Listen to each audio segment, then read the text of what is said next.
탄소 원자가 수소, 산소, 질소, 황 어쩌고 저쩌고 돼 있는데 탄소를 골격으로 하는 모든 물질들이 탄소화합물이죠. 그리고 탄소화합물 얘기 처음 나오는 거 아니야. 통합과학에서도 저기 1단원에 보면 나오기는 나왔었어. 이제 화학이니까 조금 더 많이 다를 뿐이죠. 거기 탄소화합물 예로 들어가는 게 거기 보니까 그 천연 물질로는 탄수화물, 단백질, 지방 같은 생명체 안에 들어있는 물질이고요. 뭐 그 외에도 이제 의류로 쓰는 면, 마, 나일론, 폴리에스터도 다 탄수화물이고 플라스틱, 의약품 뭐 그냥 우리 주변에서 다 탄수화물이라고 생각하면 돼.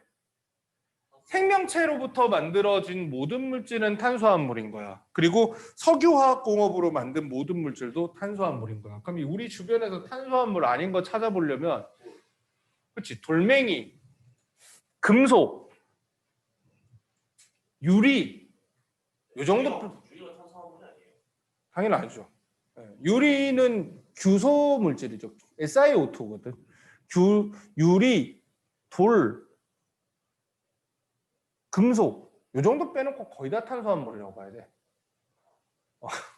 플라스틱, 뭐 종이, 뭐 있어, 뭐 비닐, 나무도 당연히 탄수화물이죠. 생명체잖아. 생명체는 무조건 탄수화물. 그런 것들이 다 탄수화물인데 어차피 뭐 탄수화물 구분제라 이런 내용들은 잘 안 나오고 여기서 말해주고 싶은 거는 우리 주변에 둘러싸고 있는 물질들은 대부분 탄수화물이다라는 얘기를 하고 싶은 거야. 근데 이제 탄수화물들이 거기 읽어보면 대충 알 수 있겠지만 천연에서 얻는 물질도 있고 우리가 만들어내는 물질도 있는데 천연에서 얻어내는 물질은 이제 생명체에서 얻어내는 거야. 생명체에 들어있는 탄수화물, 단백질, 지방은 기본인 거고 생명체를 베이스로 해가지고 우리가 사용하는 뭐 목재라든지 종이라든지 그리고 천연 섬유들도 생명체로부터 얻죠. 섬유 옛날에 중학교 때 기가 할 때 많이 배우는데 섬유의 종류 그런 거 많이 배우는데 기억이 가물가물하죠. 면이 천연 섬유야 합성 섬유야?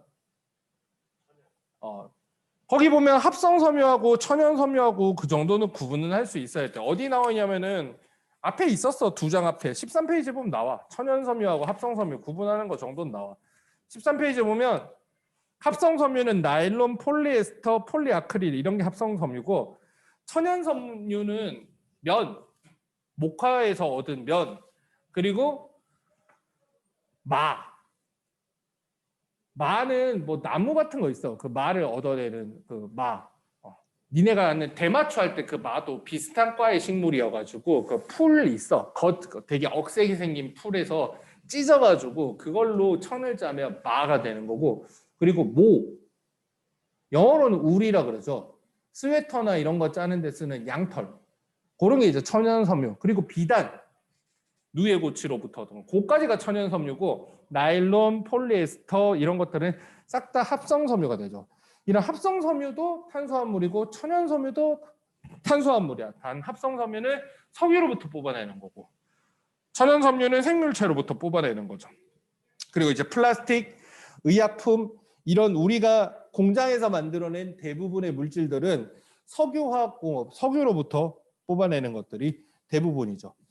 그러면 석유는 인류에 굉장히 다양한 용도로 쓰는데 대부분 석유를 연료로만 쓴다고 생각하지만 석유화학공업의 원료 물질로 쓰이기 때문에 거기 이제 석유들을 분리를 해서 써야 돼. 그 원유를 분리하면 그 정도는 알고 있는 게 좋아요. 증류탑에서 끓는 점 차이로 분리를 하면 증류탑 하단에는 끓는 점이 높은 물질이 증류탑 상단에는 끓는 점이 낮은 물질이 모이게 되고요. 먼저 끓어오른 녀석이 위에까지 올라가기 때문에 끓는 점이 낮은 애가 위에 모입니다. 그래요. 증류탑 상단부터 차례대로 얻어내는 물질 정도는 알고 있는 게 좋아. 석유, 가스, 그 다음이 나프타라고도 부르는 휘발유. 휘발유랑 나프타랑 차이는 연료로 쓰면 휘발유라고 하고 그거를 석유화학공업의 재료로 쓰면은 나프타라고 부르는 거야. 그 밑에 차례대로 등유, 경유는 디젤차 할 때 그 디젤이 영어로 하면 디젤이고 한글로 하면 경유죠. 휘발유는 영어로 하면 가솔린이야. 그리고 중유, 아스팔트. 이거를 가열을 해서 끓여서 분별 증류를 하는 건데 한참 가열을 해도 밑에다 끓어오르지 않고 밑에 남아있는 물질인 거죠. 고체 성분들이 남게 돼요. 그래서 그게 이제 아스팔트 혹은 뭐 파라핀, 양초 만드는 파라핀이고요. 위쪽으로 올라갈수록 끓는 점이 낮고 탄소수가 적어요. 탄소수가 적다는 게 무슨 말이냐면 우리가 이제 탄소화합물들 많이 다루는데 본격적인 탄소화합물을 화학에서 많이 다루냐면 그렇지는 않아. 어려워가지고 교육과정상 많이 빠졌고 탄소화합물 바운더리 안에 있는 탄화수소를 많이 다루거든.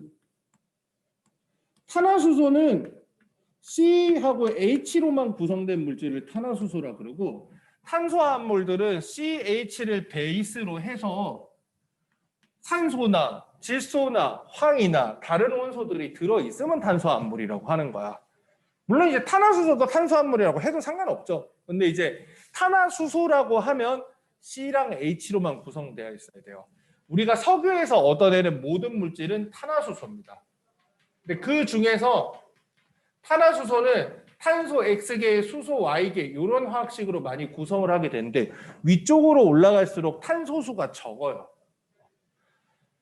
우리가 위쪽에서 얻어지는 것들을 가스, 기체 형태로 나오는 녀석들은 탄소수가 하나에서 4개 정도가 나오게 되고요. 그 아래쪽에는 여기까지는 액체로 그리고 그 밑에는 고체 형태로 얻어지게 되죠. 개수를 다 외울 필요는 없고 기체 형태로 나오는 탄화수소는 탄소수 4개 이하 정도 된다 정도는 알아두면 좋을 때도 있어. 석유가스라고 하는 물질은 영어로 하면 피트롤륨 가스인데 이 피트롤륨 가스 기체는 운반을 할 때 부피가 크다 보니까 압력을 높여가지고 액체 상태로 만들어서 많이 유통을 해요. 그래서 액화하다, 영어로는 리퀴파이라고 하죠. 리퀴파이드 피트롤륨 가스, 그걸 줄여서 LPG. 오히려 니네가 LPG는 많이 들어봤을 거야. 석유가스라고 하는 정체가 LPG. 뭐든 터지죠. 다 불이 붙는 물질이니까. LPG 많이 들어봤지? 나연이로. 뭐 하는데 쓰는지 잘 모르는 애들도 가끔 있는데 보통 길 가다 보면 택시 연료, 택시 충전소. 선생님 어렸을 때는 가정용 연료로도 많이 썼는데 요즘은 가정용 연료는 잘 안 쓰고요. 가정용 연료는 천연가스를 쓰거나 요즘엔 그나마도 가스렌지 잘 안 쓰고 전기 인덕션을 많이 쓰기 때문에 이제 갈수록 이제 연료 에너지 사용하는 방법이 좀 달라지는 거죠. 근데 이 정도 LPG로 하죠. 그래서 보면 택시들은 가스 충전소로 들어가고 그냥 승용차들은 주유소로 들어가죠. 따로 있어요. 보면 길 가다 보면 분명히 보입니다. 가스 충전소.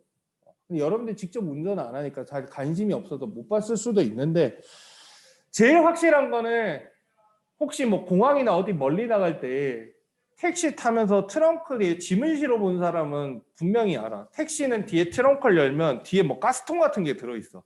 혹시 본 사람 있어요? 없어? 궁금하면은 택시 탈 때 뒤에 짐 좀 실을게요 하면 이제 큰 짐 들어가 그러면 뒤에 트렁크 열어주거든. 그럼 뒤에 이제 회색 가스통이 들어있어. 당연히 터지는 것 정도는 뭐 방지를 하고 넣어놓은 거죠. LPG를 연료로 쓰는 이유가 좀 저렴해서 쓰는 거야. 근데 일상생활에서 다른 자동차들도 LPG로 가면 가격, 비용은 좀 쌀 건데 LPG 차는 출력이 약해요. 택시는 말 그대로 그냥 상업용으로만 쓰는 거니까 좀 더 출력 좋고 하는 거는 휘발유나 경유를 쓰게 되죠. 네, 이 내용은 그냥 쭉 기본 상식 정도는 알고 있어야 되는데 달달달달달 외울 필요까지는 없고 그렇다고 해서 아예 몰라도 되는 건 아니니까 위쪽으로 갈수록 끓는 점이 낮고 증유탑 상단에서부터 이런 순으로 얻어진다 정도는 알고 있는 게 좋아요. 그리고 석유로부터 얻어지는 모든 물질들은 탄화수소다라는 거예요. 자, 그 다음에 거기 탄화수소라고 하는 즉 탄수화물들은 종류가 매우 다양하다라고 하는데 이건 통합과학에도 나와요. 탄소가 원자과 전자 4개고 그러다 보니까 다른 원소들하고 공유 결합을 하는데 그 비금속 원자들하고 공유 결합을 할 때 굉장히 다양한 방식으로 결합을 한다라고 얘기를 해. 똑같이 나와 통합과학에. 사슬 모양으로 연결할 수도 있고 가지를 칠 수도 있고 고리 모양으로 만들 수도 있고 이중결합, 삼중결합이 들어있을 수도 있거든. 이런 탄소의 독특한 특징으로 인해 가지고 종류가 되게 많아진다라는 거 알아두고요. 자, 여기 탄화수소 이제 얘기가 나오게 될 건데 여기 이제 본격적으로 할 건데 학교에서 선생님들 취향 따라서 조금 빡세게 하기도 하고 조금 단순하게 하기도 합니다. 하지만 어느 정도 선까지는 무조건 나오니까 약간 너무 깊숙하지 않을 정도까지는 같이 좀 봅시다. 거기 보면 탄화수소에 대해서 자세하게 조금 얘기 나오는데 그 밑에 보면 탄화수소 얘가 나와. 메테인, CH4, 에테인도 나오고 프로페인도 나오고 뷰테인도 나오죠. 메테인하고 뷰테인 같은 경우는 많이 나오니까 이름 정도는 들어봤을 거야. 그중에서 특히 뷰테인이라고 하는 게 이게 석유가스의 주 성분이고 우리가 흔히 말하는 부탄가스가 이 뷰테인 가스란 말이야. 메테인은 메탄가스라고도 하는데 이 메테인은 천연가스라고 해가지고 석유 말고 기체 상태의 화석연료에서 주로 얻어지는 물질입니다. 근데 이게 따로따로 외우지 말고 탄화수소가 어떻게 형성이 되는지를 한번 보는 게 좋은데 탄소는 원자과 전자가 4개야. 기억나니? 나연아, 탄소가 원자 번호 몇 번이야? 6번, 그치? 그러면은 전자 배치가 어떻게 돼?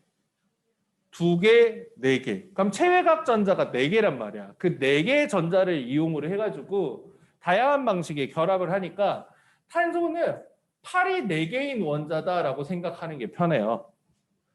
그리고 탄화수소를 구성하는 수소는 팔이 하나인 원자다라고 이렇게 생각을 해. 자, 그러면 탄소를 하나 가져다 놓으면 우리가 탄소 한 개에다가 수소를 최대한 붙이면 결국 몇 개를 붙이는 거냐면 이렇게 붙인다고 생각하면 되거든. 4개를 붙이는 그래서 탄소 한 개는 수소 4개가 붙어서 CH4가 되는 거죠. 근데 만약에 내가 탄소 한 개는 좀 그래서 탄소 2개를 가지고 물질을 만든다 했을 때 되게 단순하게 탄소 2개를 이렇게 연결을 하면 수소를 몇 개를 붙일 수 있냐면 6개를 붙일 수 있죠. 탄소 2개를 제외하고 남는 팔에 수소 붙인다 그러면 6개가 되는 거야. 그러면 탄소 2개에 수소가 6개가 붙게 돼. 탄소 3개로 한번 줄줄이 이렇게 연결을 해보면 막 이론상은 무한대까지 가능하죠. 근데 이제 규칙성을 보기 위해서 내가 그냥 해보는 거야. 수소가 몇 개냐? 탄소 3개의 수소가? 그렇지. 8개죠, 8개. 8개. 8개. 그러니까 탄소 2개 기준으로, 3개 기준으로 수소는 8개.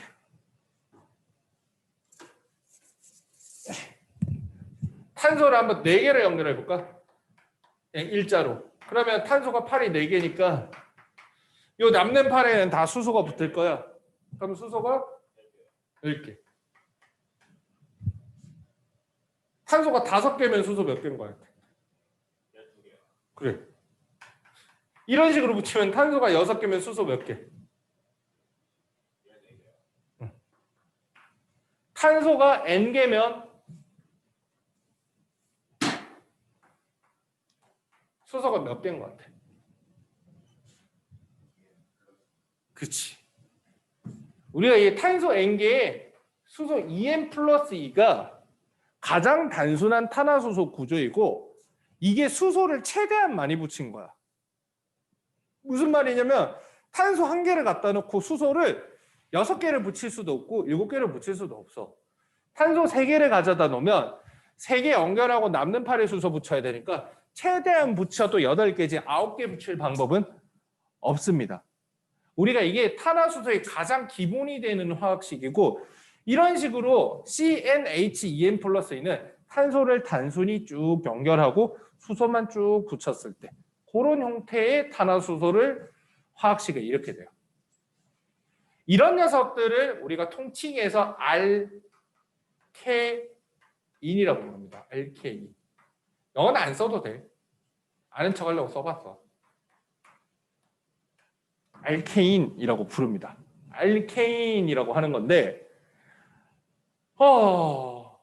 알케인, 얘는 다 알케인인 거야.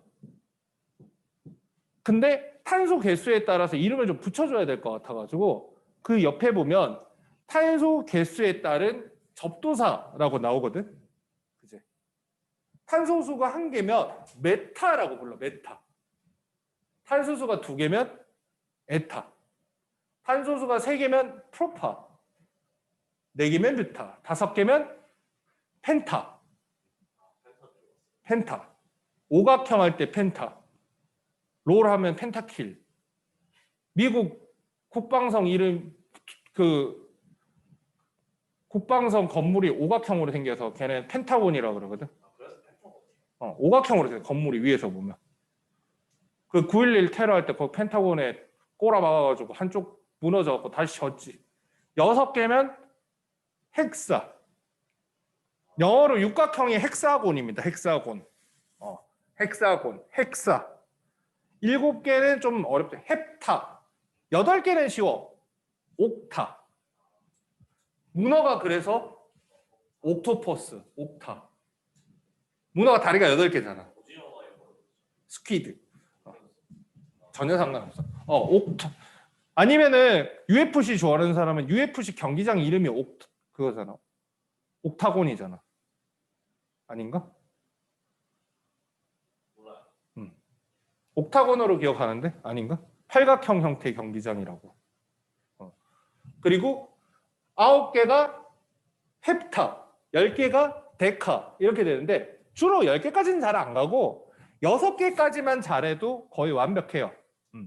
메타, 에타, 프로파, 뷰타, 펜타, 헥사까지만 해도 완벽합니다. 그러면 이 CH4는 뭐라고 부르냐면 탄소가 하나니까 메타인데 알케인인 거야. 그래서 메타 알케인인 거야. 메타 알케인, 메타 알케인, 메테인 이렇게 된 거지. 실제로는 접두사가 메타고 뒤에 알케인은 ANE로 끝나. 그래서 메테인 이렇게 가는 거거든. 그래서 내가 영어를 써준 거야. 영어를 외울 필요는 없는데.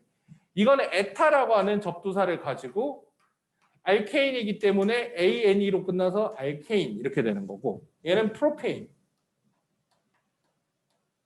얘는 뷰테인 이렇게 가는 거죠. 그래서 메타에인, 메테인, 에테인, 프로페인, 뷰테인, 펜테인, 헥세인까지는 시험 문제에서 종종 나오니까 알아두세요. 그래서 이런 알케인을 지금 용어는 빠졌는데 예전에 교육과정 바뀌기 전에는 이런 가장 단순한 사슬형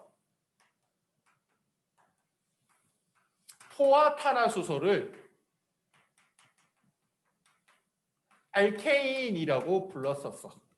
그리고 탄소 개수에 따라 메테인, 에테인, 프로페인, 뷰테인 이렇게 불렀었죠. 탄소수가 많아지면 분자가 크고 무거워지면서 끓는 점이 올라가요. 그래서 거기도 나와 있지만 탄소수 하나인 알케인과 2개, 3개, 4개 있으면 탄소수가 많아질수록 끓는 점이 올라갑니다. 근데 여기서 추가로 하나는 다 알고 있어야 되는 게 탄소수 4개인 뷰테인부터는 이성질체가 존재합니다. 인철아, 예전에 이성질체 배웠어? 들어본 것 같아? 처음 들어보는 것 같아? 어차피 애들 설명해 주는 거니까 그냥 물어본 거야. 이성질체가 간혹 학교마다 나오기도 하는데 이성질체 글이라고 하는 것까지는 이제 교육과정을 좀 벗어나는 것 같아서 잘 안 나오지만 이성질체 존재할 수 있어요. 탄소수 4개부터는 이성질체 존재해. 그러니까 이성질체가 무슨 말이냐면 똑같은 탄소 개수를 가지고도 모양을 다르게 만들 수 있다는 얘기야. 탄소수 2개, 3개까지는 다른 모양을 못 만들어요. 근데 어떤 친구들은 탄소수 3개 가지고 선생님 탄소수 3개로도 이렇게 연결하면 달라지는 거잖아요 라고 하는데 이게 편의상 이렇게 그리는 거지. 니네한테 설명하자면 이 탄소를 구슬이고 실이고 구슬이고 실이고 구슬이라고 생각하는 게 더 편해. 그럼 이걸 잡고 들면 어떻게 돼? 그렇죠? 이렇게 되죠. 그래서 이렇게 되어 있는 녀석은 이렇게 연결한 거랑 똑같은 거예요. 그래서 탄소수 3개까지는 이성질체가 안 나옵니다. 근데 탄소수 4개부터는 이성질체가 나오는데 이렇게 연결한 거랑 이렇게 연결한 건 똑같은 거예요. 아까 말했지만 이게 구슬이고 실이기 때문에 탄소 뼈대가 요거 잡아서 딱 들면 똑같아요. 액세서리 사는데 요렇게 연결된 거랑 요렇게 놓여 있는 거 보고 다른 거다 2개 사이즈 하는 바보잖아. 그치? 들면 똑같은 건데. 요거는 같은 거고요. 이제는 이렇게 바지를 칠 수 있어요. 이건 2개는 완전히 다른 거잖아. 근데 이걸 왜 이성질체라고 부르냐면 탄소가 팔이 4개니까 다른 탄소랑 연결하고 남는 팔에 이제 내가 수소 쓰지는 않고 색깔만 달리할게. 탄소 4개, 수소 몇 개? 하나, 둘, 셋, 넷, 다섯, 여섯, 일곱, 여덟, 아홉, 10개지? 얘는 몇 개일까? 하나, 둘, 셋, 넷, 다섯, 여섯, 일곱, 여덟, 아홉, 열.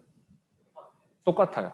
그러니까 이게 그냥 쭉 사슬형이나 가지를 치냐 똑같아요. 그래서 이런 탄소 4개부터는 이성질체가 존재할 수 있다라는 게 이 사슬형 포화탄화수소 알케인의 중요한 특징입니다. 그래서 알케인만 했어요. 알케인만. 네. 이렇게 4개 사각형 모양으로 될 수도 있잖아요. 그것도 얘기해 줄게. 사각형 모양으로 연결할 수도 있죠. 왜냐면 아까도 말했지만 위에 탄화수소가 가지를 치거나 사슬 모양으로 연결할 수도 있지만 골이나 이중결합, 삼중결합도 있을 수 있지만 나는 이중결합, 삼중결합에 대한 얘기는 하나도 안 했죠. 결론부터 얘기하자면 탄화수소는 이게 가장 기본 형식이 되는데 가끔 화학식이 이런 녀석도 있어요. 이런 녀석들도 존재합니다. 이런 녀석들은 왜 나오냐? 이거는 이제 교육과정에서 이제 거의 빠진 거야. 빠졌는데 선생님들 취향 따라서 요 정도까지 살짝 소개는 해줄 수 있어. 그래서 내가 살짝만 할 거야. 예전에는 이게 중단원 하나여서 엄청 길게 했어야 되는데 간단하게만 할게. 기본적으로 탄화수소는 여러분들 머릿속에 탄소 N개 기준으로 수소가 2N 플러스 2면 가장 간단한 구조를 띈다라고 생각을 하세요. 근데 만약에 탄소 N개 기준으로 수소가 2N 플러스 2가 아니고 2N개다. 즉 수소가 조금 부족하다라면 구조에 뭔가 독특한 게 있다는 거야. 탄소수 1개에서는 CH2는 있을 수 없으니까 탄소수 2개부터 가능해요. 탄소가 2개인데 수소가 6개가 아니고 4개라면 수소가 이렇게만 붙어 있다는 거야. 이게 어떻게 가능하지? 탄소와 탄소 사이에 이렇게 팔을 연결하면 탄소 팔이 뭔가 안 맞는데, 그치? 어떻게 하면 될까? 하나, 이중결합. 그치. 아니면 반대로 이렇게 생각해도 돼. 탄소 2개로 단일 결합을 이용을 해서 탄화수소를 만들면 그러면 이제 이게 무슨 뜻인지 이제 알게 돼. 포화탄화수소의 포화라는 건 뭐냐면 수소를 최대한 붙였다라는 의미예요. 탄소 2개를 연결하고 남는 팔에 수소를 최대한 붙였다는 거야. 근데 만약에 내가 여기를 이중결합을 만들고 싶으면 이중결합할 팔이 필요하니까 그냥 이렇게 연결하는 게 아니고 수소를 붙였던 수소를 떼고 탄소와 탄소 사이 연결에 팔을 하나 더 투자를 해야 된단 말이야. 그렇게 되면 어떻게 돼? 수소 6개를 못 붙이고 4개만 붙이게 되죠. 이러면 불포화탄화수소라고 표현합니다. 이렇게 이중결합이 있거나 특이한 구조가 생기게 되면서 탄화수소는 이제 CnH2n 플러스 2가 아니고 CnH2n이 되는 거죠. 탄소수가 3개라도 마찬가지입니다. 탄소수 3개인데 내가 탄소를 연결할 때 여기다 이중결합을 살포시 하나 만들고 싶으면 여기에 이제는 수소가 이렇게밖에 안 붙게 되죠. 여기와 여기 붙었던 수소를 떼서 이중결합을 만들었다고 생각을 하면 돼. 즉 이중결합이 들어있기 위해서는 원래 기본인 탄화수소에 비해서 수소가 몇 개가 떨어져야 된다? 그렇지, 두 개가 떨어져야 돼요. 그래서 CnH2n인 거야. 그래서 화학식을 봤는데 C 3개, H 6개, 즉 8개가 아닌 6개라는 건 이중결합이 들어있을 가능성이 있다라는 거죠. 근데 선생님 방금 이중결합이 들어있다라고 안 했어. 들어있을 가능성이 있다라고 얘기했죠. 그거는 이따가 설명해보면 알게 돼. 이런 탄화수소는 이제 알케인이 아니고 알켄이라고 부릅니다. 그래서 탄소수가 2개인 경우에는 에테인이 아니고 에텐이라고 부르고요. 탄소수가 3개면 프로페인이 아니고 프로펜이라고 불러요. 근데 공식적으로 교과서에 안 나오니까 이름까지는 잘 몰라도 될 것 같아. 다만 탄화수소 화학식이 내가 고3들 기준으로 이거는 꼭 알고 있으라 그러거든. 고3은 이제 수능만 보잖아. 탄화수소가 CX에 HY면 탄소수 개수랑 수소수 개수가 랜덤인 게 아니다 이거야. 예를 들어 탄소수가 뭐 수소가 8개다 그러면 이 안에 탄소수가 도대체 몇 개지라고 많이 고민을 안 해도 돼. 왜냐면 이게 C 3개여서 CnH2n 플러스 2가 될 수도 있고 C가 4개여서 CnH2n 꼴일 수도 있고 탄소수가 5개여서 CnH2n-2 꼴도 있지만 적어도 한 3가지 안에서 끝나는 거야. 근데 애들이 수소나 탄소 개수 하나만 가르쳐주면 무한대의 조합이 있다고 생각을 하는 애들이 가끔 있거든.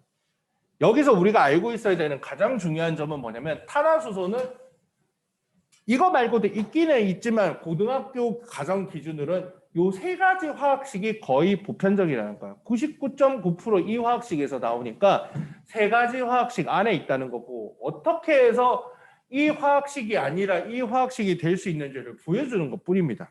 이건 다 외울 필요는 없어요. 자, 아까 전에 관우가 물어본 거 네모 형태로 연결하면 안 되느냐 그러면 탄소가 3개일 때부터는 이렇게 고리를 만들 수 있어요. 고리를. 근데 이렇게 고리를 만들고 나서 수소를 한번 붙여봅시다. 탄소는 판이 4개니까 여기 수소가 2개 붙겠죠. 여기도 2개, 여기도 2개. 탄소가 3개고 수소가 6개죠. 아까 전에 네가 고리 물어봤을 때 내가 고리를 안 그린 이유는 고리를 만들려고 하면 탄소 처음과 끝에 거 탄소가 이렇게 3개가 있을 때 여기랑 여기 연결하려면 고리를 만들려면 수소 2개가 떨어져서 붙어야 된단 말이야. 그래서 고리가 있어도 이렇게 수소가 2개씩 부족합니다. 즉 너네는 CnH2n 플러스 2가 아니고 2n이 된 이유는 이중결합이 존재하거나 또는 고리 형태의 화합물일 가능성이 높다라는 거죠. 이 정도까지만 알면 돼. 이름은 탄소 3개짜리 탄화수소인데 고리를 이룬다고 해가지고 사이클로 프로페인인데 학교에서 뭐 이런 걸 알려준다면 잽싸게 나한테 와가지고 일러와 치면 내가 훨씬 더 길게 설명해 줄게. 근데 이 단원의 메인은 이건 아니기 때문에 간단한 버전으로만 설명을 해주는 거야. 이번에 이거는 뭘까? CnH2n 플러스 2에서 수소가 4개나 부족해. 4개나. 그치? 이렇게 되려면 3중결합이 있거나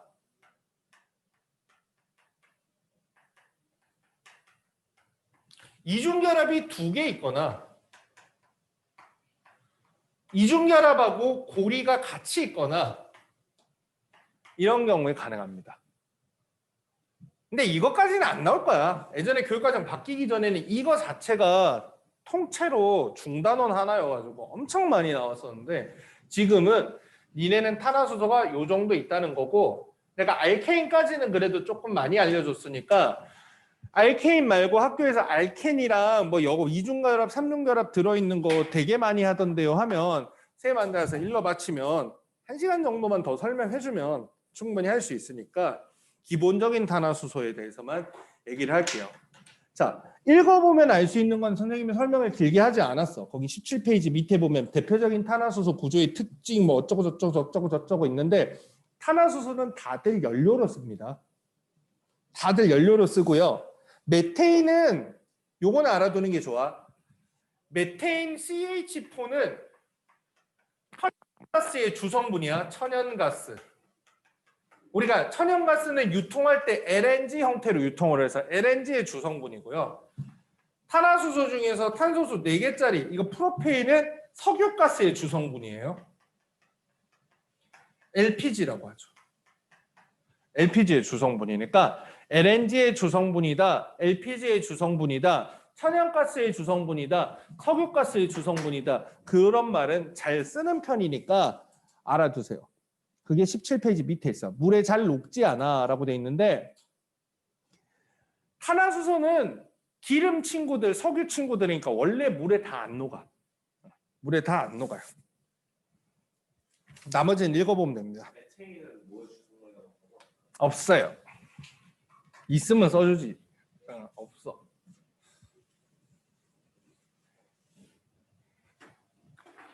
오히려 바뀐 교육과정 기준으로는 18, 19페이지가 많이 물어보더라고. 그래서 18, 19페이지에 나오는 물질은 모두 외우세요. 하나도 빠짐없이 모두 외우세요.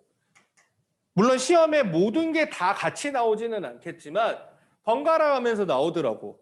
근데 이제 고정으로 맨날 나오는 거는 에탄올이 맨날 나오고 나머지도 다 나오긴 나오는 거니까 다 알고 있는 게 좋습니다. 니네 이런 거 외우는 거 화학 안 좋아하면 좀 많이 부담스러울 수 있으니까 차근차근 짚어가면서 보도록 하죠.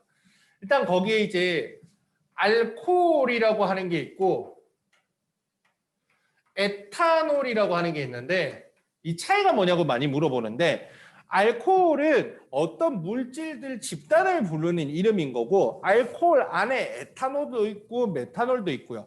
걔네 둘은 잘 안 나옵니다.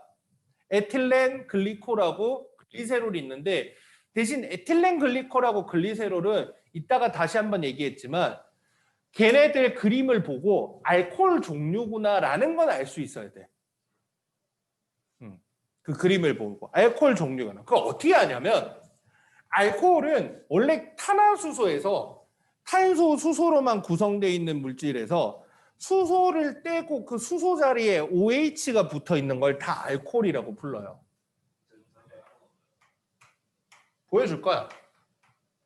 이게 아까 뭐라 그랬어요? 이게 메테인인데 수소가 붙을 자리에 OH를 이렇게 붙이면 이게 알코올로 바뀌는 거야. OH를. O는 팔이 2개거든. 그래서 실제로는 이렇게 연결되어 있는 거야. 이렇게. 근데 붙여서 쓰는 경우도 되게 많아. 탄소수가 2개인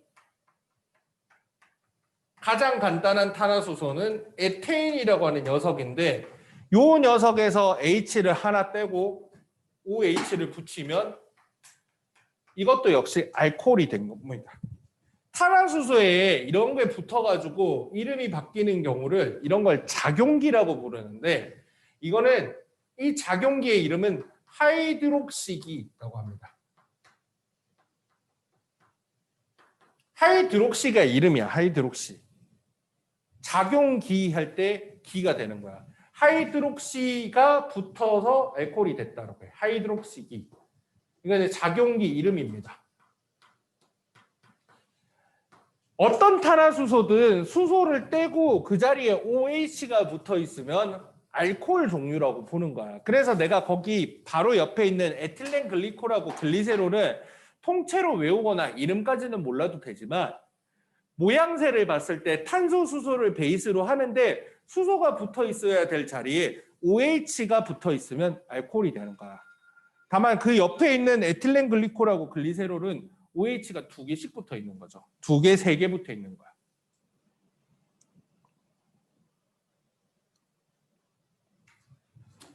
그 중에서도 메탄올, 에탄올, 특히 에탄올은 무조건 나옵니다. 에테인을 베이스로 한 알코올, 이 물질이 에탄올이거든. 이름도 알아야 되고 생김새, 구조, 이거 구조식이라 그러는데 원자가 어떻게 연결되어 있는지도 알아야 되고 우리가 축약해서 분자식 쓸 때는 어떻게 써야 되는지도 알아야 돼. C에 H가 3개 붙어 있고 그 다음 C에 H가 2개 붙어 있고 OH가 붙어 있어서 이렇게 많이 썼었는데 요새는 이런 식으로 잘 안 쓰고 장황해 보여서 그냥 C2H5OH 이렇게 많이 써.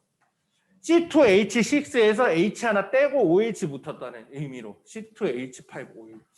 근데 이렇게 나와도 에탄올인지 알아야 되고 이렇게 나와도 에탄올인지 알아야 되고 이름은 당연히 알고 있어야 되고 엄청 중요한 겁니다. 두고두고 많이 쓰는 거죠. 에탄올 용도나 제법까지 정확하게 알고 있어야 됩니다. 그냥 고정으로 맨날 나오는 거라서 에탄올도 몰라서 틀리면 안 되니까 다 나오긴 다 나와. 근데 에탄올은 제법과 용도까지도 정확하게 알고 있어야 돼. 에탄올이 알코올 중에서도 우리가 제일 흔하게 쓰는 알코올이고 알코올 램프에 들어가는 연료로 쓴다는 거죠. 그리고 우리가 에탄올은 소독용 알코올이 에탄올입니다. 그리고 술에 들어있는 알코올도 에탄올입니다. 그래서 크게 3가지 용도가 있죠. 연료, 소독용 알코올, 의약품이죠. 그리고 술의 원료, 술의 성분이라고 해도 됩니다. 제법은 2가지가 있는데 책에는 보통 1가지만 나와. 책에는 뭐가 나오냐면 뭐가 나와서 에탄올 어떻게 만들 수 있대? 과일과 그렇지. 과일이나 곡물을 발효시키 이게 천연으로 술을 만드는 방법을 얘기하는 거야. 포도를 발효시켜서 포도주를 만들면 그 안에 알코올 성분이 들어있죠. 술이 되죠. 쌀을 발효시켜가지고 쌀로 밥을 지어갖고 발효시키면 알코올 성분이 생기고 그걸 우리가 막걸리라 그래. 그러니까 쌀로 라이스 그 와인이라고 하는 게 쌀로 밥 지어서 만드는 거지 와인하고 제법은 비슷하다는 뜻이거든. 결국에는 곡물을 쓰냐 과일을 쓰냐 그 차이죠. 곡물을 쓰더라도 쌀로 안 하고 보리로 해가지고 하면은 맥주가 되는 거고. 그냥 그 차이인 거야. 물론 이제 첨가물이나 이런 거에 따라서 향은 좀 달라지죠. 그래서 에탄올을 어떻게 만든다? 이거는 과일이나 곡물 발효 용도까지 정확하게 알고 있어야 돼요. 화학식 이거 다 쓸 수 있어야 돼. 나중에 이제 뒷단원 가서 공부하다 또 툭툭 나오는데 C2H5OH 뭐지 그랬는데 뭐지 이러면 이거 그냥 화학을 잘 못한다는 뜻이야. 화학을 이것도 못 외우면 화학과 가면 안 돼. 절대로. 뭐 고등학교 때 억지로 화학만 공부하면 되지. 고등학교 때 화학 공부하다 보면 외울 거 많다고 좀 힘들어하는 경우가 있는데 진짜 대학교 기준으로는 이 고등학교 화학원 정도는 그냥 베이비야. 진짜. 이거의 한 100배 정도는 외워야 된다고 생각하면 되거든. 적게 외워도. 이런 거를 하루에도 몇십 개씩 외우기 때문에 물론 외웠다 까먹기는 하지만 이런 거 한두 개 외우는 것도 힘들어하면 절대 화학과는 못 가요. 그러니까 화학과 가지 말라는 뜻이 아니고 진심으로는 이런 거 어렵다 생각하지 말고 계속 마음을 열고 계속 보면 친구가 될 수 있다는 거지. 에탄올. 메탄올은 거의 비슷한데 메테인을 베이스로 합니다. 그죠? 어차피 OH 붙어서 알코올이란 건 똑같아요. 탄소수 하나짜리 알코올을 메탄올이라고 하고요. 메탄올은 이름도 비슷하고 에탄올하고 생김새도 비슷비슷하지만 연료로밖에 못 써요. 연료나 공업 재료, 공업 원료로 쓰기는 해. 근데 소독용이나 먹는 용으로는 못 써요. 독성이 있어요. 그래서 잘못 먹으면 죽어. 먹으면 죽어요. 이거는 먹지 못해요. 메탄올은 못 먹고 에탄올은 먹어도 된다고. 그 다음에 이제 같이 많이 나오는 거 일단 에탄올이 그래서 설명이 많잖아. 밑에 잔뜩 있고. 그 다음이 카복실산이라고 하는 게 있는데 카복실산도 마찬가지야. 탄화수소에 어떤 작용기가 붙어서 어떤 성질을 나타내는 물질을 카복실산이야. 여기서 산은 니네가 산염기할 때 배웠던 그 산이기 때문에 산성물질이라는 뜻이죠. 이 카복실산의 대표는 2개입니다. 아세트산하고 폼산이 있는데 아세트산이 훨씬 더 잘 나오죠. 근데 그 책에 그림이 아세트산밖에 없어가지고 내가 하나는 더 그려주려고 하는 거야. 아세트산은 화학식 많이 외우잖아. CH3 그치, COH. 이거 통합과학 때부터 굉장히 많이 나온 거. CH3, COH. 중학교 때도 많이 나오고. 여기 연결되어 있는 상태는 잘 봐야 돼. 탄소, 수소, 수소하고 옆에 탄소 연결된 다음에 저 OOH를 잘 모르는데 여기에 O가 연결되고 여기가 O가 연결되고 여기가 H야. 근데 여기 탄소가 8이 개수가 안 맞죠. 산소가 8이 2개라는 거를 이용하면은 요렇게 되는 거야. 요렇게. 그래서 요거를 작용기라고 부르는데 요거는 카복실기라고 하죠. 카복실기. 요거는 하이드록시기. 저는 카복실기. 이 탄화수소에 카복실기가 붙어 있으면 카복실산이라고 하는 거고 산성을 띠는 게 특징이죠. 아세트산 외우고 있었던 나연이 같은 친구들은 기억할 거야. 아세트산은 물에 들어가서 수소이온을 내어놓습니다. CH3COO-랑 H+로 이온화하는데 이 떨어지는 수소이온이 요게 떨어지는 거예요.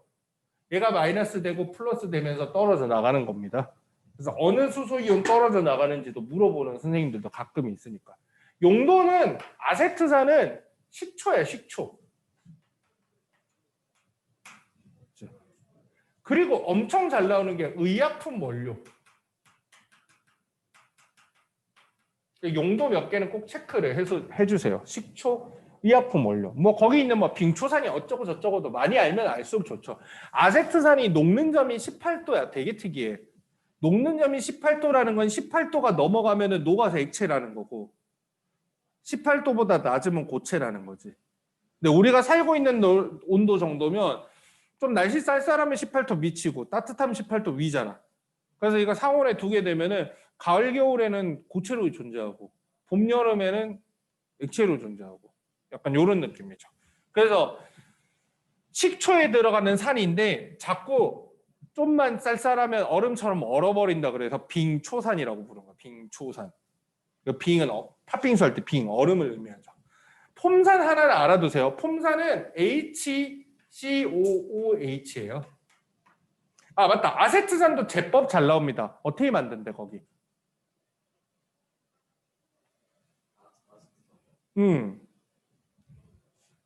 나와 있는데 어떻게 해서 얻는다라고 나와 있어.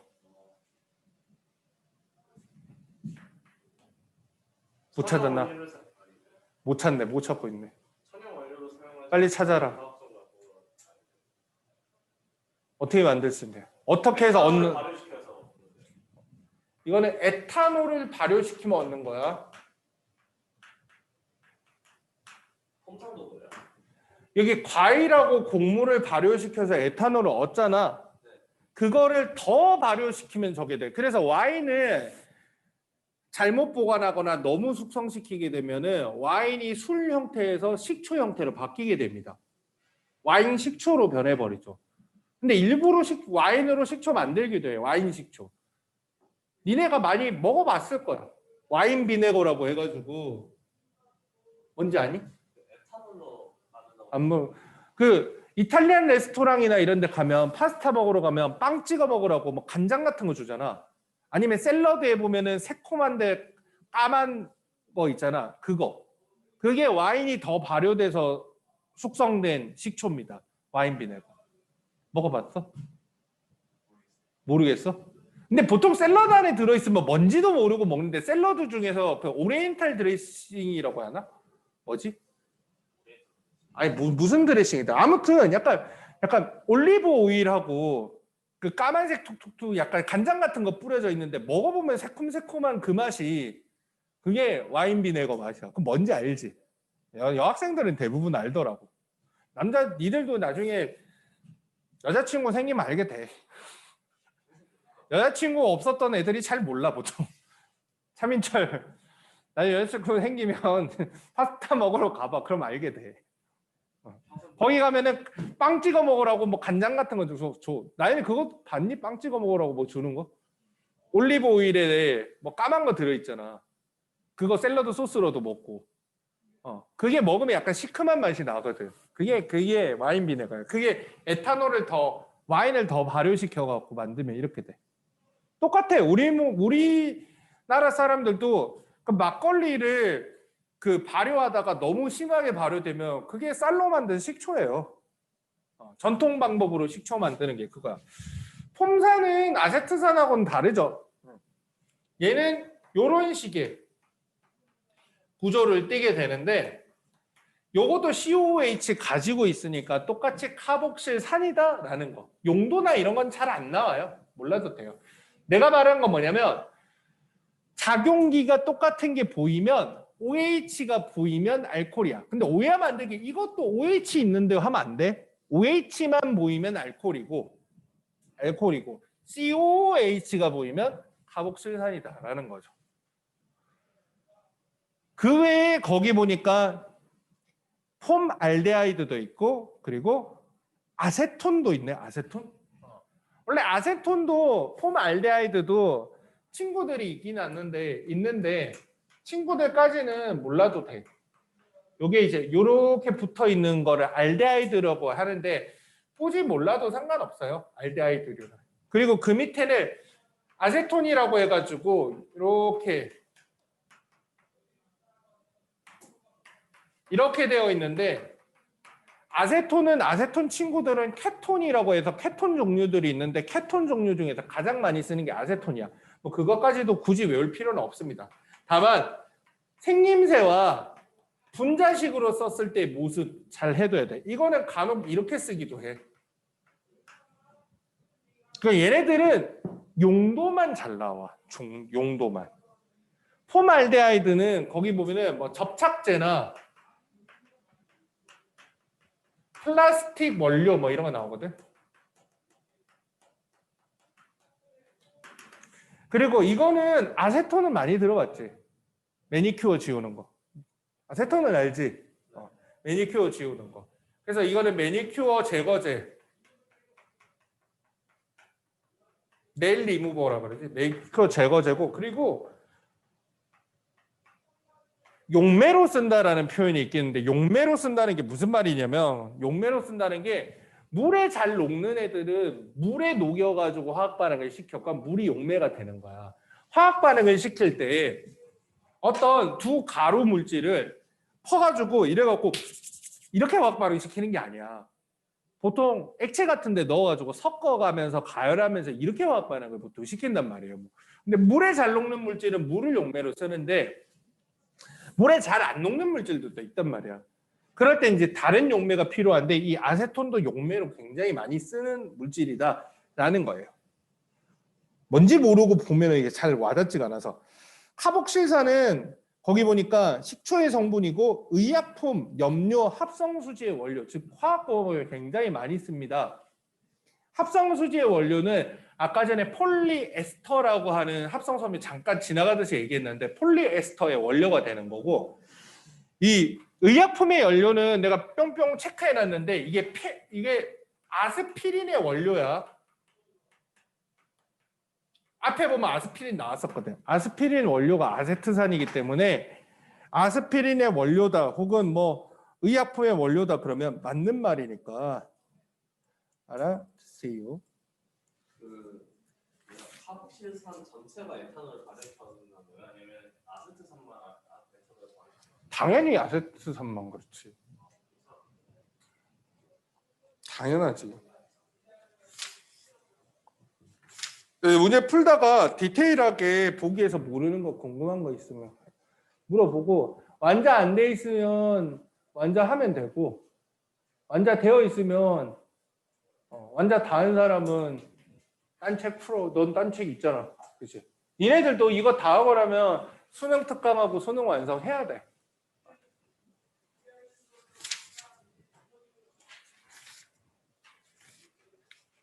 시간이 조금 애매해서 32페이지, 33페이지 흔히 말하는 화학원에서 제일 어렵다고 하는 몰 개념을 다는 못할 것 같고 그렇다고 해서 뭐 무작정 빨리 맞추기도 좀 애매하니 조금 몰 개념 초반부 정도만 얘기를 하도록 할게요. 당연히 이제 해야지. 못 풀어 아니 뭐 문제 풀 정도까지는 오늘 설명 못할 수도 있는데 뭐 풀어보고 싶으면 읽고 풀어와도 상관은 없어요. 자, 보통 2학년 처음 올라가고 화학을 안 해본 친구들은 그냥 화학원이 1단원이 어렵다라고만 얘기를 하고 2학년을 다 마치고 3학년 올라간 친구들은 수능 이제 과목 선택할 때 뭐를 못해서요. 자꾸 이 말을 해요. 뭐를 못해서요. 니네도 이제 뭘해서 곡소리 날 수는 있는데 사실 있잖아. 선생님하고 수업한 친구들은 그 정도까지는 아니었던 애들이 대부분이야. 이게 처음에 잘못 배우면 되게 어렵거든. 처음에 잘못 배우면 되게 어려운데 이 몰이라고 하는 게 화학자들이 필요해서 만든 거라서 그 안에 담긴 의미를 정확하게 알고 있으면 그렇게 어렵지는 않아요. 근데 이게 계산 문제가 나오는데 자꾸 식으로만 생각을 하려고 하다 보면 내용은 잘 모르겠는데 자꾸 계산을 해야 되니까 자꾸 헷갈리고 계산가가 이상해져서 그게 더 힘든 거거든. 그래서 초반에 몰 개념 잡아주는데 시간을 조금 드릴 거야. 또 민철이는 몰 개념이 잘 잡혀 있는지 확인도 좀 해보고. 근데 나는 몰 개념 얘기하기 전에 몰 개념을 일단 접어두고 오늘은 딴 얘기를 조금 해봅시다.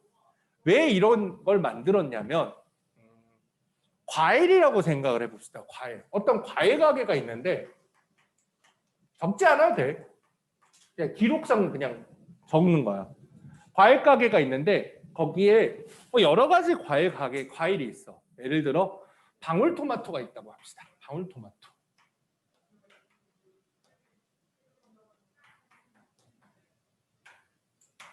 예를 들어 나는 방울토마토 20개를 사고 싶어. 그럼 어떻게 하면 돼? 방울토마토 20개 주워 담으면 되지. 그치? 20개 주세요. 거기 알아서 20개 가져가세요. 20개 담아가지고 얼마예요? 얼마입니다 하고 주고 오면 되지. 그치? 어렵지 않지? 근데 내가 방울토마토를 20개씩 10사람한테 선물을 줘야 돼. 20개씩 10사람한테 선물 먹어보니까 너무 맛있는 거야. 그 과일 가게에 가서 20개씩 포장해가지고 10사람한테 선물을 줘야 돼. 그럼 이제 200개를 사야 돼. 그럼 앉아서 200개를 세고 있어야 되지. 그치? 그래도 뭐 10명까지 할만하지. 그치? 근데 내가 여기 동탄이 여기 국회의원 나가려고 한 10,000사람한테 선물해 주려고 그래. 길에서 뿌리려고 20개씩 포장해가지고. 그러면 어떻게 돼야 돼? 10,000사람한테 풀리면 20만 개의 방울토마토를 사서 20개씩 포장을 해야 돼. 야, 너 방울토마토 네가 20만 개 정도를 산다고 하면 앉아갖고 20만 개 세고 앉아있을 거야? 좀 아이디어가 없어. 20만 개 세는 거밖에 정말 방법이 없을까? 세는 기계를 할 수도 있겠지. 그럼 어떤 과일 가게에서 세는 기계를 만들면 방울토마토 세는 기계랑 사과 세는 기계랑 귤 세는 기계랑 그 과일 가게에서 방울토마토 20만 개를 팔지 안 팔지도 모르는데 방울토마토 20만 개 세는 기계를 마련을 해놔야 돼? 우리가 할 수 있는 방법을 생각을 해보자는 거야. 말 같지도 않은 소리 하지 말고. 앉아서 20만 개 세도 되지. 그런 식으로 따지면. 어떤 방법이 있을까? 묶어서? 어떻게?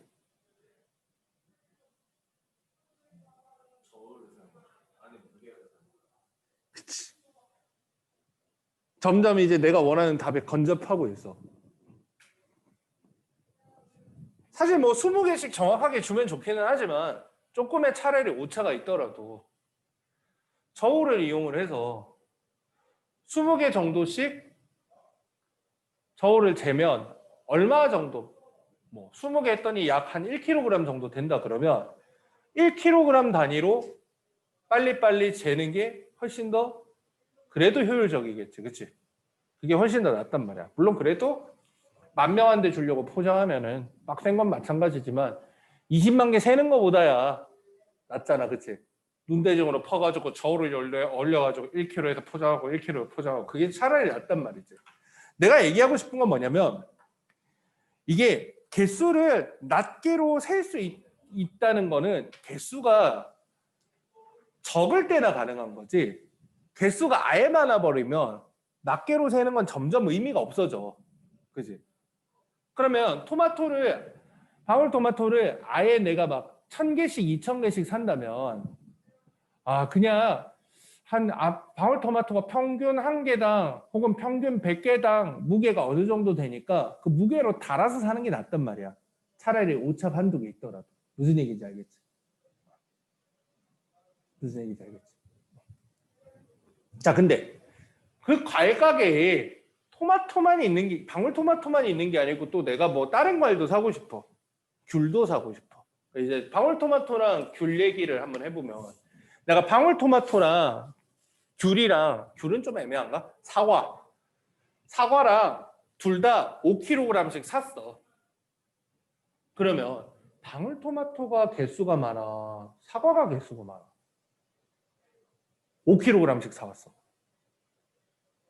사과랑 키로그램 헷갈리면 내가 적어줄게. 내가 방울토마토 5kg을 담아왔고 사과 5kg을 가져왔어. 그 열어가지고 심심해갖고 방울토마토 몇 개 들어있는지 사과 몇 개 들어있는지 세보려고 하는데 둘 중에서 누가 많냐고. 그렇지. 잘 이해하네. 지금 내가 여기서 말하고 싶은 건 뭐냐면 과일 종류가 여러 종류면 똑같은 무게만큼씩 가져온다고 해서 개수가 같지는 않을 거야. 왜? 니네 왜 방울토마토가 더 많이 들어있을 거라 그랬어? 한 개 한 개가 뭐 방울토마토가 이만한 게 있지 않아요? 이미 이거 안 방울토마토잖아, 그렇지? 방울토마토 뭐 다 작은 거 방울토마토라 그러니까 보통 사과보다야 하나하나가 가볍겠지. 그러니까 같은 무게만큼 사면 방울토마토가 훨씬 더 개수가 많을 거다라고 니네가 생각했지, 그렇지? 그럼 반대로 방울토마토랑 사과랑 산대. 얘를 방울토마토를 100개를 사고 사과를 100개를 사면 뭐가 더 무거워? 그치? 하나하나가 더 무거우니까. 잘한다, 그치? 자, 그럼 이렇게 하면 어떻게 될까? 방울토마토 100개랑 사과 20개랑 뭐가 더 무거워? 이러면 이제 슬슬 머리가 아파지기 시작하지, 그치? 근데 이거 구할 수 있는 방법은 있어. 어떻게 하면 될까?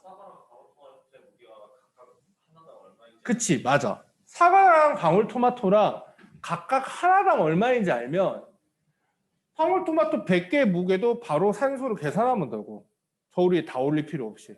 사과 한 개 질량이 얼마인지 알면 사과도 20개를 다 저울에 올릴 필요 없이 한 개 질량 알면 20개 20 곱해가지고 하면 돼. 그치? 자, 우리가 원자 분자를 다루는 건 이거랑 다른 게 하나도 없어요. 그냥 헷갈릴 때마다 초심을 잃지 말고 과일 가게에서 2종류, 3종류 다른 과일을 다루는 거나 원자 분자 다루는 거나 별반 다르지 않다고 생각을 하세요. 다만 화학이 어려운 건 뭐냐면 과일은 초딩을 앉혀놔도 대답을 잘하는데 원자 분자는 대학생을 앉혀놔도 어버버를 해. 왜? 안 보이니까. 안 보이니까. 본 적이 없으니까. 와닿지가 않는 거야. 와닿지가 않는 거야. 그러니까 니네한테는 가벼운 원자들도 있고, 야, 원자가 되게 종류가 많아, 그치? 그러면 모든 원자가 무게가 다 같을까? 그치? 가벼운 원자도 있고 무거운 원자도 있다라는 걸 생각을 하고, 그러면 원자들이 가벼운 원자도 있고 무거운 원자도 있으니까 똑같은 개수 있으면 질량이 같지 않고 무거운 원자 쪽이 더 무겁고, 똑같은 질량만큼 원자를 폈다고 해도 두 종류의 원자의 개수가 같을 리가 없죠. 가벼운 원자들은 개수가 더 많겠죠. 그러니까 방금 과일 얘기하고 넘어오면 애들이 잘 안 헷갈려요. 근데 하다 보면 개념이 흐트러지거든. 눈에 안 보이는 원자지만 여러 종류의 과일하고 별반 다를 게 없다라고 생각을 해줘야 돼요. 자, 아까 물어본 거에 대해서 다시 이제 추가 질문을 할게. 사과 20개랑 방울토마토 100개랑 질량이 누가 무거운지 물어봤는데 대답을 할 수 없다 그랬지. 근데 누가 이렇게 정보를 던져주고 왔어. 사과 한 개가 방울토마토 한 6개 정도 무게가 되더라. 사과 한 개의 무게랑 방울토마토 6개랑 저울 위에 올려보니까 딱 수평이더라 라고 한다면 둘 중에서 뭐가 무거운지 알겠어? 사과 20개면은 방울토마토 몇 개의 무게야? 120개의 무게니까 이게 더 무겁겠죠. 그러니까 꼭 질량 비교할 때는 어떻게 돼? 정확한 질량 몰라도 상대적인 질량만 알아도 알 수 있는 거지. 근데 화학자들이 어떻게 하다가 드디어 여러 종류의 원자가 있다는 건 알고 있었고 그 여러 종류의 원자들의 상대적 질량을 찾아내게 돼요. 그걸 원자량이라고 얘기해요. 원자량. 원자량이 뭐냐면 원자의 상대적 질량이야. 이거 찾아낸 게 사실 대단한 것 중에 하나야. 과일이야. 그냥 개수 세갖고 올려보면 알잖아. 그치? 사과랑 이제 토마토랑 이렇게 올려가지고 몇 개 올려야지 저울이 균형이 이루어지. 이러면 디지털 저울 없더라도 사과랑 토마토의 질량 한 개의 질량의 차이인데 질량은 몇 대 몇이다. 이 정도까지는 구할 수 있잖아. 근데 원자는 워낙 작고 개수를 세기도 힘들고 그러니까 상대적 질량 찾는 게 사실은 어렵거든. 근데 고등학교 과정에서 그 내용은 안 나와. 어떻게 찾게 되었는지는 안 나오는데 어찌됐든 이거는 찾았다 해서 시작하는 거야. 우리가 알고 있는 거라곤 여러 종류의 원자의 상대적 질량만 어떻게 알게 되었다라는 거야. 수소 지금 쓰고 있는 녀석의 원자량은 이거예요. 하나 알아두면 좋은 건 뭐냐면 수소가 원자량 1이고 탄소가 원자량 10이고 산소가 16인 거는 따지지 마세요. 따질 필요가 없어요. 그거는 과학자들이 이 단원에서 배우는 내용이 아닌 다른 내용을 이용해서 찾은 거예요. 오케이? 여기까지는 어떻게 찾았다. 다만 요 정도는 나와. 누구를 기준으로 정했냐면 상대값이니까 기준이 있어야 될 거 아니야.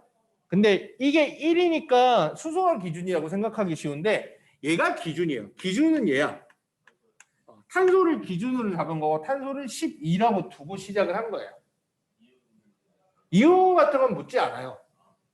이유 같은 건 묻지 않으니까 따지지 마세요. 기준 정하는데 뭐 굳이 이유가 있어야 되나?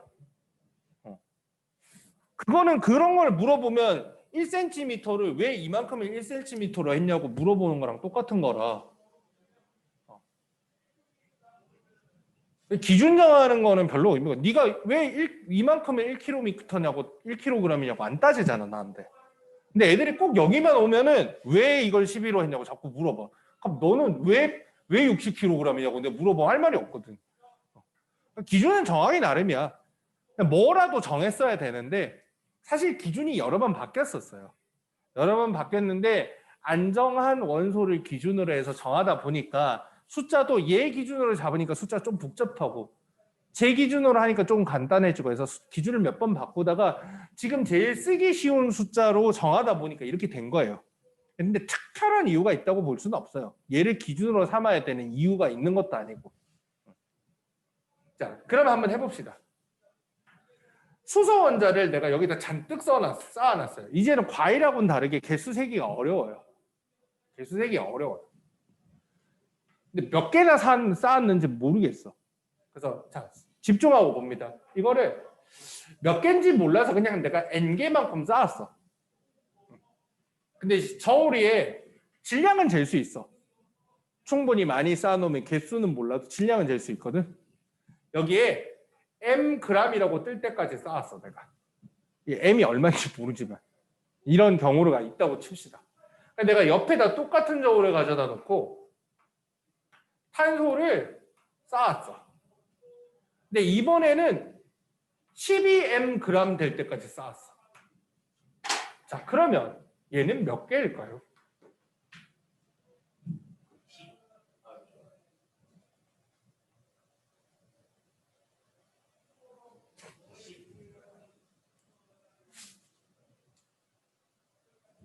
누가 뭐라 했는데? 정답. 나연이가 정답.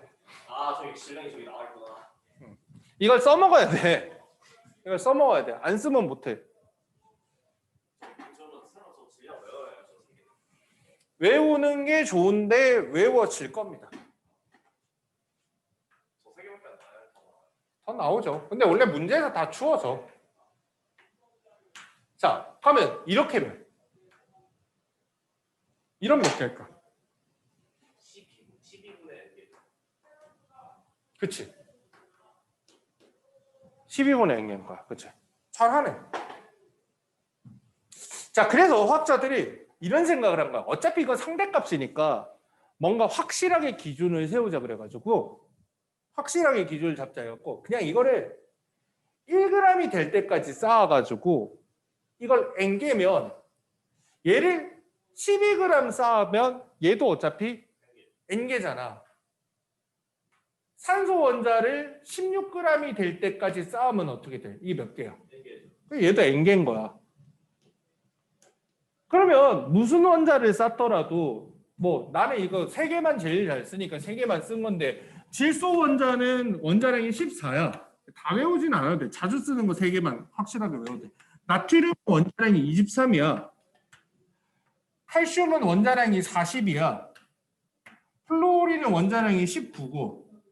그러면 질소는 14g 쌓아놓으면 질소 원자가 몇 개? 질소는 원자량이 14야. 질소는 원자량이 14야. 그럼 질소를 14g 쌓아놓으면 몇 개가 되겠어? n개. 그러니까 상대적 질량은 말 그대로 상대값인 것 뿐이잖아. 그치? 절대적으로 정할 수가 없잖아. 그래서 이런 개념을 생각을 한 거야. 아, 어차피 한 개 한 개가 얘가 12배가 무거우니까 얘를 1g을 쌓아놓고 얘를 12g을 쌓아놓으면 그 안에 들어있는 개수는 몇 개인지는 몰라도 개수가 같을 거 아니야. 마찬가지로 산소는 원자량이 16이니까 얘를 16g을 쌓아놓으면 이 안에 들어있는 개수는 몇 개인지는 몰라도 옆에 있는 애들하고 개수는 같을 거 아니야. 어차피 원자, 분자 개수 세기도 힘들 것 같은데 그냥 이거를 1몰이라고 하자라고 정한 거야. 이걸 1몰이라고 하자 정한 거야. 그러니까 상대적 질량이 C인데 몰의 기준은 그치? 이거는 실제로 H가 1이라는 거는 그냥 탄소, 수소의 원자량을 비교해보면 탄소보다 수소가 12분의 1의 질량을 가진다라는 의미밖에 없어요. 근데 이 우리가 지금 현재 원자량 1이라고 쓰고 있는 얘를 실제로 1g을 쌓아놓고 이거는 실질적인 거잖아. 쓰고 있는 단위니까 1g을 쌓아놓고 그 안에 수소 원자가 몇 개 있는지는 모르겠지만 탄소 원자 12g 쌓아놓은 거랑 수소 원자 1g 쌓아놓은 거랑 산소 원자 16g 쌓아놓은 거랑 모든 원자를 자기 원자량에 그램 붙일 수 있을 만큼 쌓아놓으면 그 개수는 싹 다 같을 거란 말이야. 다 n개일 거란 말이야. 그치? 그럼 이 n이 뭔지는 몰라도 엄청 큰 수일 것 같기는 한데 원자가 이 안에 뭐 몇십억 개, 몇천억 개 들어있을 거 아니야. 그치? 이걸 그냥 1몰이라고 하자라고 하는 거야. 그러니까 수소든 탄소든 산소든 그냥 그 상대적 질량만큼 쌓았을 때 그 상대적 질량만큼의 그램이 나오면 그걸 1몰이라고. 그렇죠. 그래서 왜 1몰이라고 하는 개념을 정했냐면 원자라는 것 자체가 너무 작기 때문에 낱개로 세는 게 별로 의미가 없는 거야. 근데 묶어서 센 거야. 어떻게? 모든 녀석들의 개수를 맞춘 거야. 이렇게. 얘는 1g 있으면 n개. 얘는 12g 있으면 n개. 얘는 16g 있으면 n개야. 근데 그 n개를 1몰이라고 하자는 거야. 그래서 몰이라는 거는 원자하고 지금은 원자하고 있지만 분자를 세는 단위예요. 세는. 개수 세는 단위인 거야. 그러면 이렇게 되는 거야. 수소 1g하고 탄소 12g하고 뭐가 무거워라고 물어보면 당연히 탄소 12g이 무겁지. 근데 수소 1g도 n개고 탄소 12g도 n개야. 이제는 n개를 1몰이라고 하기로 했잖아. 수소 1몰하고 탄소 1몰은 수소 1g도 1몰이고 탄소 12g도 1몰인 거야. 그러니까 수소 1g하고 탄소 12g의 개수를 비교해 보세요. 원자 그 안에 들어있는 원자의 개수를 비교해 보세요. 그러면 같다가 되는 거야. 비교니까. 이게 업그레이드 되면 이런 것도 가능해. 수소 3g하고 탄소 6g 있는데 둘 중에서 누가 무겁니? 그럼 당연히 6g이 무거운 거지. 근데 그 안에 들어있는 원자의 개수를 비교를 하세요라고 하면 탄소하고 수소는 얘는 3몰이 되는 거야. 3N개가 되는 거고, 그치? 얘는 12g 있어야 N개니까 얘는 2분의 N개가 되는 거야. 그치? 얘는 어떻게 돼? 0.5몰에 해당하는 거야. 그럼 이 몰이라는 녀석이 큰 거는 무슨 말이냐면 무겁다는 뜻이 아니고 개수가 많다라는 거야. 그래서 수소 3g하고 탄소 6g하고 비교하면 질량은 이쪽이 큰데 개수는 이쪽이 많다가 되는 거야. 이게 나중에 더 업그레이드 되면 이게 돼. 우리는 CH4를 만들고 싶어. 아까 메테인. 그러니까 C 원자하고 H 원자하고 결합을 해서 만들고 싶은데 우리가 CH4에서 C1개, C1에 H4라는 건 탄소 1g과 수소 4g을 붙였다는 소리입니까? 아니죠. 탄소 1개에 수소 4개를 붙였다는 거잖아. 즉 탄소 N개 기준으로 수소를 4N개 붙였다는 소리잖아. 그치? 그러면 탄소 N개에다가 수소 4N개를 붙여야지 CH4를 정확하게 맞출 수 있는 거야. 그럼 탄소 N개는 1몰이잖아. 그치? 수소 4N개는 4몰이잖아. 근데 수소는 1몰이 1g이기 때문에 얘는 수소는 4g을 준비를 해야 되고 탄소는 1몰이 12g이기 때문에 어떻게 돼? 12g인 거야. 이제 슬슬 개념이 흐려지기 시작하는데 개수가 많아도 이쪽이 가벼울 수 있습니다. 왜? 토마토랑 사과랑 생각해봐. 그럼 얘는 방울토마토인 거고 얘는 사과인 거야. 그치? 그러니까 개수는 이쪽이 적지만 무겁기는 이쪽이 더 무거울 수도 있는 거라는 거지. 혼동되지 않을까요? 그냥 똑같이 모든 원자에 대한 그 개수를 불러 통일하고. 그러니까 그거를 구분할 어떤 현황이 있잖아요. 뭘 구분해? 뭐 예를 들어서 H의 그 1몰은 뭐 H몰 뭐 C의 아니 근데 과일 가게에서 토마토 10개랑 사과 10개랑 수박 10개랑 질량이 다른데 그게 뭐가 헷갈려? 그래, 그게 뭐가 헷갈려, 그지? 그거랑 똑같이 느껴지면 이게 헷갈릴 이유가 없어요. 근데 이제 초심자들이 가장 많이 하는 이유가 뜻을 잘 모르니까 어버버되는 아예 초심자들이 있고 두 번째는 막 하다 보니까 이게 좀처럼 안 익숙해지는 게 몰수는 개수 따지는 거고 질량은 말 그대로 무게 따지는 거야. 근데 여러 종류의 원자를 동시에 다루다면 개수는 개수대로 따지고 질량은 질량대로 따지면 개수가 적은 쪽이 무겁기도 하고 개수가 많은 쪽이 가볍기도 하고 막 이렇게 왔다 갔다 하다 보니까 그게 헷갈리는 거야. 근데 과일로 따지자면 여러 종류의 과일이 섞여 있으면 얼마든지 그럴 수 있는 거잖아.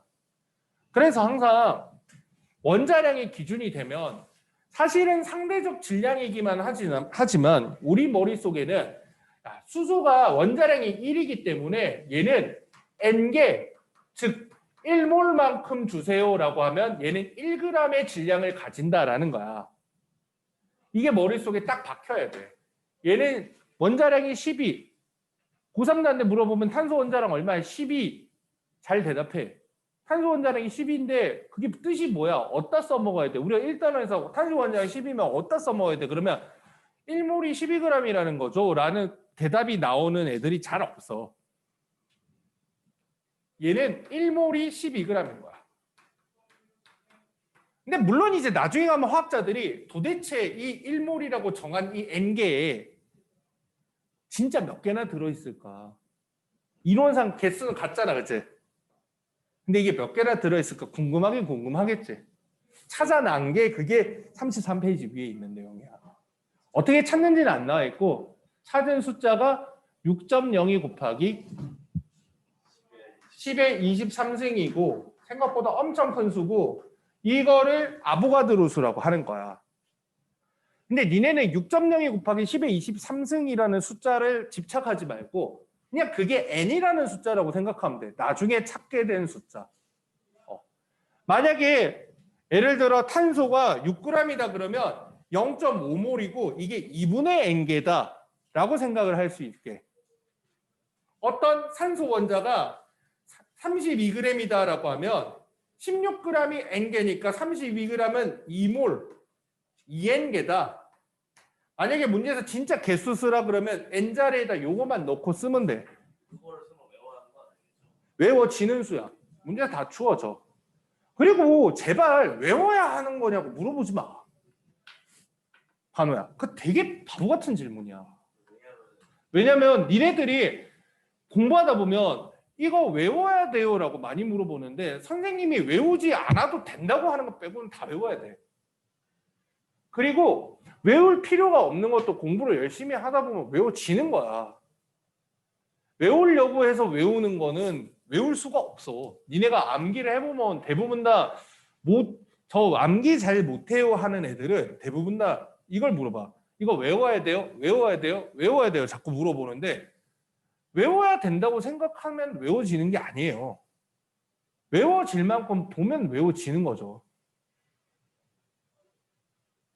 야, 네가 어떤 길을 찾아가는데 여기서 저기까지 야, 너한테 시험 볼 거니까 길 딱 외워 하고 딱 한 다음에 10년 뒤에 거기다 던져놓고 길 찾아가봐. 그럼 찾아가냐? 못 찾아가. 근데 거기가 집이고 학교면 자동으로 왔다 갔다 해서 어느 날 갑자기 너 시험 볼 거야. 일생일대야. 1억 줄 거야. 틀리면 너 죽일 거야. 무슨 시험인데 집에서 학교까지 가는 길 대박. 1억 공짜. 이렇게 되는 거야. 자기가 시험을 본다는 생각을 안 해도 반복하면 어차피 되는 거야. 그 공부하는 생각 자체가 잘못된 거야. 그거는. 외우는 거는 그리고 이런 건 있어. 내가 야 이거는 필요 없는 거야 라고 하는 경우가 있어. 그건 뭐냐면 내가 경험을 해보니까 별로 중요한 것도 아니고 문제도 안 나오는데 니들이 읽다가 거기 때문에 읽어보는 게 나쁜 경우가 있어.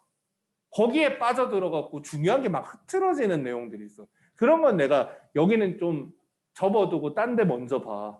이건 좀 곁다리야 시험에 안 쓰는 건데 그거 괜히 보다가 딴 데가 흔들려 하는 경우가 있지만 공부라는 게 뭐 완벽에 완벽을 기하다 보면 구석구석 다 보면 더 좋지. 근데 대부분 이런 상수 같은 것들은 있잖아. 상수는 원래 다 주어져. 모든 고등학교 책에서 상수는 다 주어져. 다만 주어지지만 자주 쓰는 상수는 외워지는 거지. 오늘 몰 개념을 다 한 건 아니고 이 정도 그냥 구경만 하는 건데 사실 이 단원을 다 한 건 아니거든. 근데 이제 남아있는 부분까지 마무리하고 싶으면 혼자 마무리해가지고 해봐도 되고 다음 시간에는 요게 조금 더 간단한 버전으로 얘기를 하면서 바로 뒷단원까지 쭉 연결할 거니까 오늘 여기까지. 하은 여기까지. 네, 하세요.